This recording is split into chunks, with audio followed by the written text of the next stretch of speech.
વિશ્વ આદિવાસી દિવસ નિમિત્તે ડેડિયાપાડા ગ્રાઉન્ડ ખાતે ઘણી મોટી સંખ્યામાં અહીં વડીલો,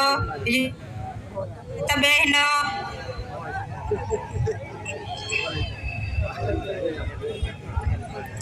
ઘણી મોટી સંખ્યામાં અહીંયા પધાર્યા છો.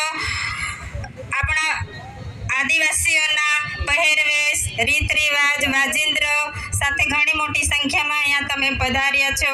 કામના દિવસો છે છતાં પણ તમે અહીંયા ટાઈમ કાઢીને આપણો દિવસ ઉજવવા માટે અહીંયા આવ્યા છો, એટલે તમારો બધાનો અમે ખૂબ ખૂબ આભાર માનીએ છીએ.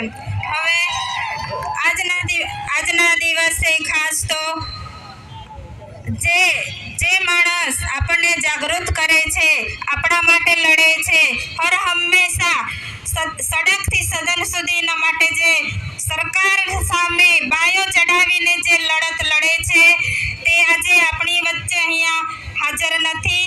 એ માટે આપણને એની ખોટ આજે દેખાય છે. પણ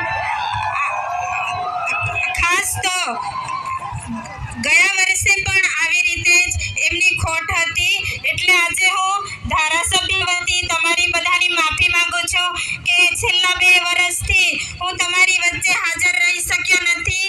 9 ઓગસ્ટ મેં તમારી સાથે ઉજવી નથી.